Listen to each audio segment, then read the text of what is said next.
The proposal. Olivia Reed stared at the stack of final notices on her desk, the weight of 5 generations of Reed Publishing House resting heavily on her shoulders. At 32, she hadn't expected to be the last defense against her family legacy.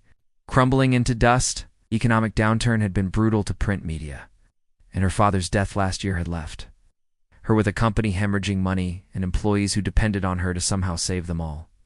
"Miss Reed? Your 4 o'clock is here," her assistant Priya announced, her voice gentle as if delivering a terminal diagnosis. Olivia straightened her spine. "Send him in." She'd never met Dominic Frost in person, but his reputation preceded him, like a cold front. At 38, he'd built Frost Innovations into a tech empire through ruthless efficiency and emotionless decision-making. Business magazines called him the Glacier, brilliant but utterly devoid of warmth. His perfect suits and perfect posture were as legendary as his inability to smile for photographs. The door opened, and Olivia's first thought was that the photographs hadn't captured how tall he was. Her second thought was that his eyes weren't cold at all. They were analytical, assessing her office with the same intensity one might study a complex equation. "Ms. Reed," he said, voice surprisingly deep. No handshake offered. "Mr. Frost, please, sit." He did precise movements like a chess piece advancing across a board. "I'll be direct. I've reviewed your company's financials. The situation is worse than you've publicly admitted." Olivia's jaw tightened. "We're restructuring your 3 months from bankruptcy," he interrupted. "Your distribution model is outdated, your digital transition is inadequate, and your primary lending bank is preparing to call in their loans." The accuracy of his assessment stung. "If you're here to buy our remains, Mr. Frost, at least wait until we're dead." Something flickered across his face, surprise perhaps, at her directness. "I'm here with a proposition that would benefit us both." "I'm listening." "I need to acquire Westfield Technologies. Your board is ... traditional. They're reluctant to sell to a man they consider calculating and cold. A bachelor with no personal life beyond his work." Olivia raised an eyebrow. "This concerns Reed Publishing. How? I need to change my public image. Quickly." His fingers tapped once against his knee, the only tell of any emotion. "I need a wife."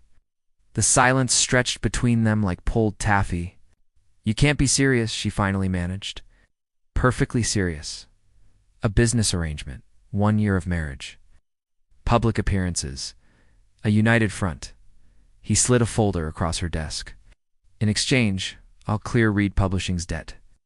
Full financial backing for your digital transition. And when our arrangement concludes, you'll retain majority ownership." Olivia's fingers hovered over the folder. "You want to buy a wife?" I want to make a business deal. One that saves your family's legacy and secures my acquisition." His gaze was steady. "The papers include a prenuptial agreement. No emotional entanglements. No expectations beyond maintaining appearances." Olivia thought of her employees. The authors who'd been with Reed for generations. Her father's dream. When would this arrangement need to begin? She asked, her voice steadier than she felt. Dominic Frost checked his watch. "I have a charity gala tomorrow evening. We should announce our engagement there." The coldness of it all made her heart constrict. But as her eyes drifted to her father's photograph on the wall, Olivia knew what her answer had to be. "I'll need to review these with my lawyer," she said, taking the folder. "Of course." He stood. "I'll send a car for you at 7. As he left without a backward glance, Olivia wondered if she'd just saved her company or sold her soul. The Facadethy September rain pattered against the floor-to-ceiling windows of the penthouse that Olivia still couldn't think of as home, even after 3 months of marriage. She curled deeper into the window seat of the library, one of the few rooms in Dominic's minimalist fortress that felt remotely human. The bookshelf-lined walls seemed to hold the only warmth in the entire apartment. Their arrangement had proceeded with mechanical precision. By day, they were the golden couple of the business world, she in designer dresses she'd never have chosen. For herself, he in immaculate suits, his hand placed just so at the small of her back. Their wedding had been a calculated affair, covered by all the right publications. The Westfield Technologies acquisition had been announced 2 weeks later by night. They were strangers who passed like ships in a foggy harbor. Dominic worked until midnight most evenings, sequestered in his home office. Olivia had her own suite of rooms, her own bathroom, her own life apart from the moments when they needed to perform. And it was a performance. Theater piece with no audience except the household staff, who moved silently through the penthouse like ghosts. Reed Publishing was thriving under its new influx of capital. The digital platform was taking shape. Her employees were secure. It should have been enough. Yet as Olivia watched raindrops trace patterns down the glass, she felt hollowed out. She'd never expected love in her marriage had. Scoffed at the very idea when her college roommate Jenna had called her arrangement with Dominic tragic. But she hadn't expected this profound loneliness. Either her phone chimed with a reminder. Carlson Foundation dinner, 8 p.m. Another evening of practiced smiles and choreographed affection. With a sigh, Olivia unfolded herself from the window seat. As she moved toward her room to prepare, a sound stopped her faint. But distinctive. Music. Curious, she followed it down. The hallway she rarely explored, past Dominic's office, to a door she'd assumed was a storage room. It was slightly ajar, and through the crack, she saw something that made her breath catch. Dominic sat at a grand piano, his back to the door. Gone was the impeccable suit, replaced by worn jeans and a simple gray t-shirt. His usually perfect hair was slightly mussed, as if he'd been running his fingers through it. And his hands, those hands that signed mergers and acquisitions, with detached efficiency, moved across the keys with grace and emotion she'd never witnessed from him before. The piece was something classical, melancholy and beautiful. As Olivia watched, transfixed, his shoulders moved with the music. His body swaying slightly, completely abandoned to the composition, in a way she couldn't have imagined him capable of. When the piece ended, Dominic remained still for a moment, hands resting on the keys. Then his head dropped slightly, and his shoulders rose and fell with a deep breath. Olivia stepped back, but the floorboard beneath her creaked. Dominic turned sharply. "I'm sorry," she said quickly. "I heard the music and it's fine." His voice was clipped, but lacked its usual icy precision. He looked discomposed, human. "That was beautiful," Olivia offered, stepping cautiously into the room. "Chop in." Surprise flickered across his face. Rachmaninoff. Prelude in C-sharp minor. An awkward silence fell between them. Olivia noticed sheet music scattered across the piano, handwritten notes in the margins. "I didn't know you played," she said. "There's a lot we don't know about each other." For once, it didn't sound like an accusation or a reminder of their arrangement's boundaries. It sounded almost like regret. Their eyes met, and for a fleeting moment, Olivia glimpsed something beneath the glacier depths she hadn't believed existed. The spell broke when his phone buzzed. Dominic checked it and stood. "We should get ready for the Carlson dinner." As he moved past her toward the door, Olivia noticed a framed photograph on a small table, the only personal item in the room. A woman sitting at the same piano, smiling. "Who is she?" Olivia asked before she could stop herself. Dominic paused in the doorway, his back to her. "My mother," he said quietly. "She taught me to play." Then he was gone, leaving Olivia alone with the piano and the realization that the man she'd married might be a stranger in more ways than she'd thought. "The thaw, you're frowning again," Olivia said, passing Dominic a cup of coffee as she joined him on the balcony. The October morning was crisp. The city sprawled below them like a concrete garden. 2 weeks had passed since she'd discovered his piano room, and something had shifted between them, subtle. Like the first hint of seasonal change, Dominic accepted the coffee with a nod. "The Davis contract has complications. Financial or personal?" she asked, settling into the chair beside him. He glanced at her, surprised by her interest. Since the piano incident, they'd begun sharing breakfast occasionally, a new routine neither acknowledged. "Personal. Richard Davis's son joined the board and is opposing the merger." Olivia sipped her coffee thoughtfully. "Julian Davis? I met him at the Publishing Awards last year. He collects first editions of modernist poetry and has a weakness for appearing intellectual." Dominic's eyebrow raised slightly. "That's helpful information. Reed Publishing has survived 5 generations by understanding people, not just contracts," she said with a small smile. Something close to admiration flickered in his eyes. "I have a dinner with them Friday. Perhaps you could join us." It wasn't part of their scheduled appearances, but Olivia nodded. "I'll be there." Later that evening, Olivia found herself outside the piano room again, drawn by the music that had become a nightly occurrence. This time, rather than observing secretly, she knocked softly. The music stopped. "Come in." She entered, finding Dominic in what she now recognized as his piano clothes, casual wear that seemed to belong to a different man than the one the world knew. "I brought tea," she said, holding up a small tray. "If you'd prefer to be alone?" "No," he said quickly, then cleared his throat. "No, tea would be." Nice. She set the tray on a side table and settled onto a small sofa near the piano. "What were you playing?" "Something I've been working on," he admitted, looking almost embarrassed. "Nothing finished?" "Your own composition?" Olivia couldn't hide her surprise. Dominic's fingers traced an invisible pattern on the keys. "My mother was a composer. Not famous, but talented.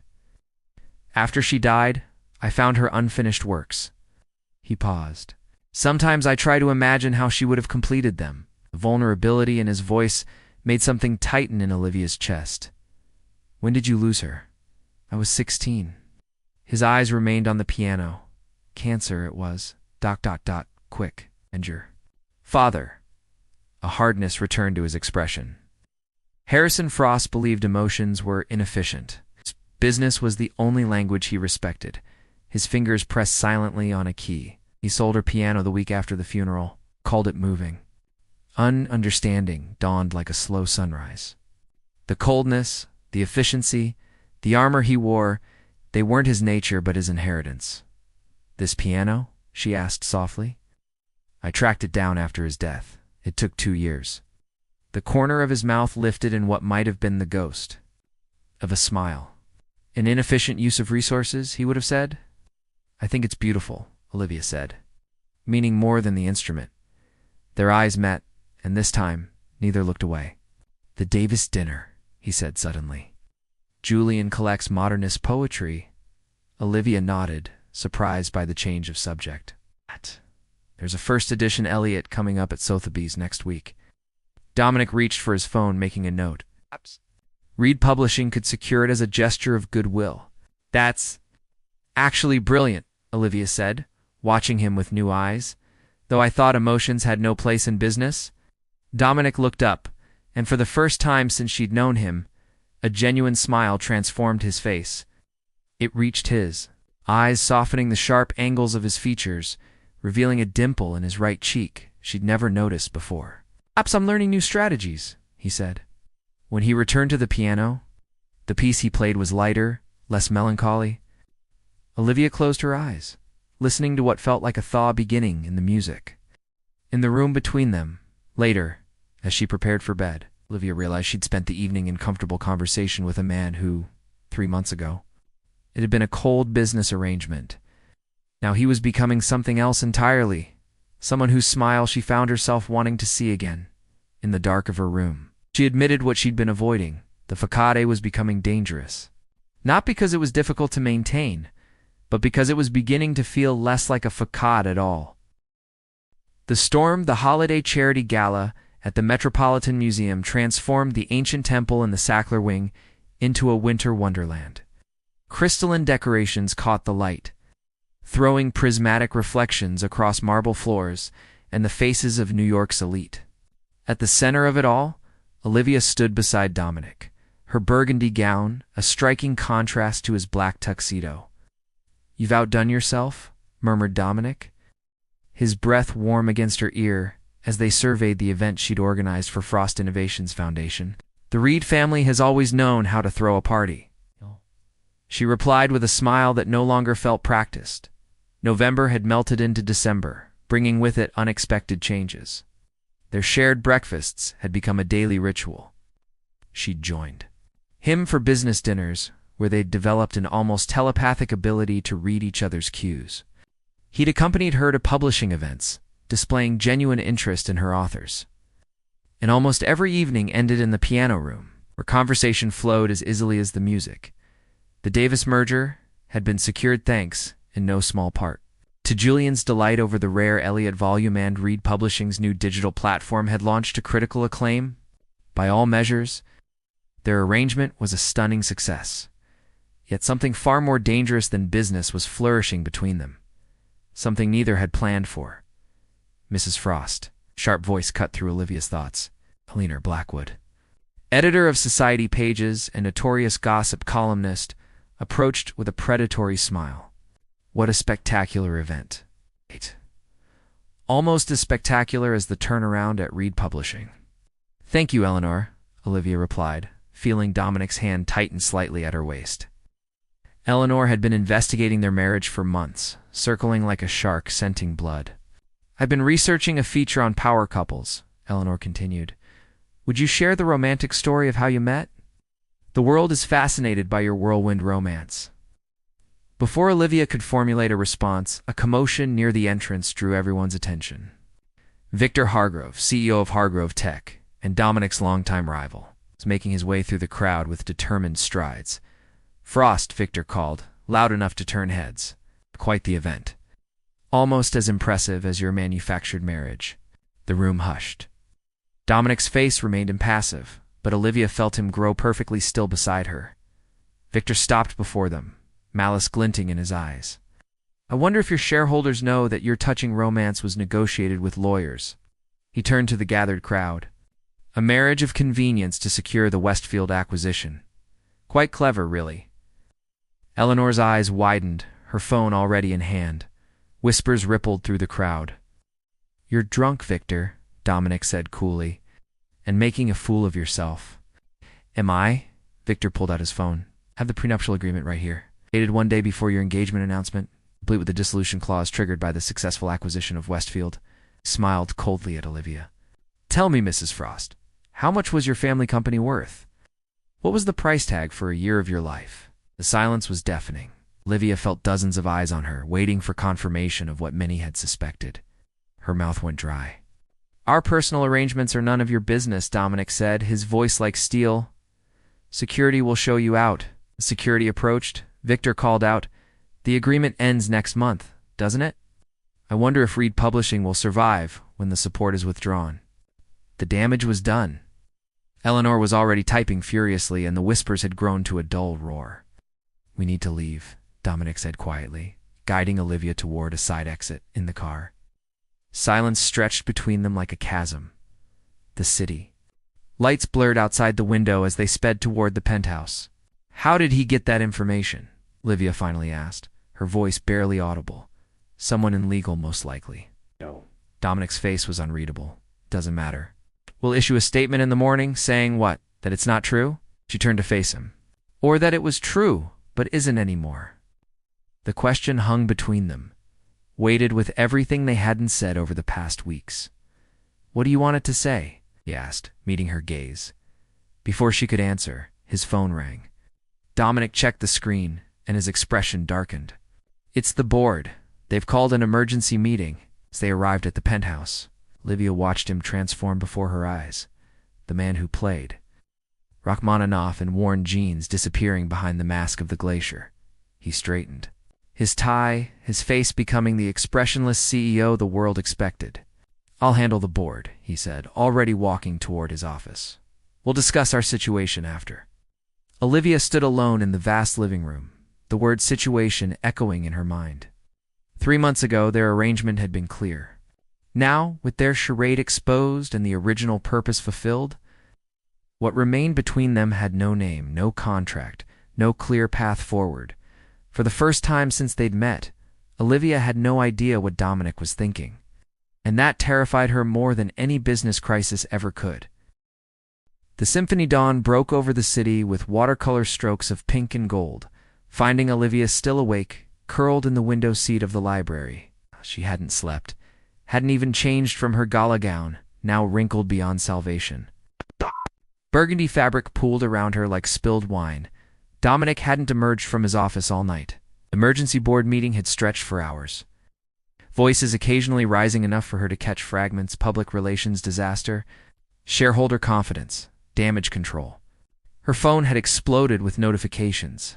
Journalists seeking comments, publishing contacts, expressing concern, even a text from her former college roommate Jenna that simply read, "Are you okay?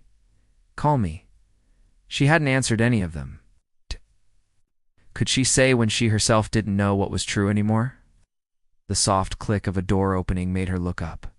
Dominic stood in the library entrance, tie loosened, jacket discarded, shadows beneath his eyes. He looked exhausted but determined. "The board wants to issue a statement confirming our arrangement was strategic but has developed into a genuine partnership," he said without preamble. "They believe it's the narrative that will cause the least damage." Olivia laughed hollowly. How convenient. "And what happens next month when our contract ends?" "That's what I need to discuss with you." He moved further into the room but maintained his distance. The prenup included a clause that read publishing would retain Frost Innovations' financial backing for 2 years, post-dissolution of our marriage. She stared at him. "I don't remember that clause. I added it after our wedding, it seemed. ... Fair." He ran a hand through his disheveled hair. "Regardless of what happens between us, your company is secure." The revelation settled over her. "So, I'm free to leave." Something flickered in his eyes. Pain, perhaps. "Yes, with no financial consequences." Olivia stood, suddenly angry. "Is that what you think this is about? Money? The contract? After everything these past months?" "I don't know what to think," he admitted, his composure finally cracking. This was supposed to be simple. A business arrangement with clear terms and an end date. And now what? She challenged, closing the distance between them. Dominic turned away, moving to the window. The rising sun illuminated his profile, revealing the tension in his jaw. "Now I find myself dreading the end date for reasons that have nothing to do with business." Olivia's heart thundered in her chest. "Then tell me to stay." "It's not that simple." "It is that simple," she insisted. "Either you want me to stay or you don't." He turned to face her, vulnerability naked in his expression. "My father built relationships. Like he built companies as acquisitions to be leveraged for advantage. I swore I would never." He broke off. "I don't know how to do this, Olivia. How to be anything other than what I've been." Understanding dawned. The man who calculated every risk, who planned for every contingency, was terrified of the one thing he couldn't control or predict. "Come with me," she said suddenly, taking his hand. She led him to the piano room, where morning light streamed. Through the windows, the instrument stood waiting, silent but full of possibility. "Your mother's compositions," Olivia said softly. "You said you'd try to imagine how she would have finished them." Dominic nodded, confusion evident in his face. "But you never actually finish them, do you? You play until you reach the end of her notes, and then you stop." His silence was confirmation. "Enough. You're afraid to complete what she began," Olivia continued gently. "Afraid it won't be right, or that it means accepting she's truly gone. So the music stays unfinished." She squeezed his hand. "Like everything else you're afraid to claim as your own." Ow! Dominic's gaze held hers, something breaking open in his expression. Ow! "Do you see me so clearly?" Ow! "Because I've been watching you when you don't think anyone is looking," she replied. "When you forget to be the glacier and you're just ... Dominic." He moved to the piano, tracing its edge with his fingers. "The board expects an answer by noon." "I don't care what the board wants," Olivia said. "What do you want, Dominic?" He sat at the piano, his fingers finding the keys. The piece began softly, one she recognized as his mother's unfinished composition, the one he played most often. She watched as he reached the familiar stopping point, the place where the written notes ended. But this time, he didn't stop. His fingers continued. Tentative at first, then with growing confidence, creating something new that nonetheless flowed naturally from what came before. The melody evolved, building in complexity and emotion, becoming something whole and complete and beautiful. When the final notes faded, he looked up at her, eyes bright with unshed tears. "I want you to stay," he said simply. "Not for Reed Publishing. Not for Frost Innovations. Not for any contract or arrangement or business advantage. Just ... stay. For this." He gestured between them. "Whatever it is. Whatever it becomes." Olivia moved to sit beside him on the piano bench. I'll need my own office at Frost Tower, and Reed Publishing maintains editorial independence. A smile broke across his face. Real one, with the dimple. Still negotiating terms, Ms. Reed? Always, Mr. Frost. She leaned her head against his shoulder. And I want piano lessons. His laugh was low and warm, a sound she'd never heard before but instantly wanted to hear. Again. Those weren't in the original agreement. I'm proposing a new one, she said, turning to face him. No end date. No exit clauses. That sounds highly inefficient, he murmured, his hand coming up to cradle her face. Completely, she agreed. Is that a problem? His answer was a kiss not the practiced, camera-ready kisses they'd shared at events, but something real and imperfect and true. Something that, like his music, held the promise of a composition still being written. Outside, the morning sun spread across the awakening city. Inside, in a room filled with music and memory, to people who had begun as a business transaction, discovered what it meant to create something that could never be contained in a contracted symphony of their own making. With movements yet to be composed, as their lips parted, Dominic rested his forehead against hers. The board meeting can wait, Olivia finished. We have more important things to discuss, such as... She smiled, her fingers finding the piano keys, picking out a simple, halting melody. Such as how terrible a piano student I'm going to be. Laughter joined with hers, filling the room with a harmony that needed no written notes to be perfectly completely finished.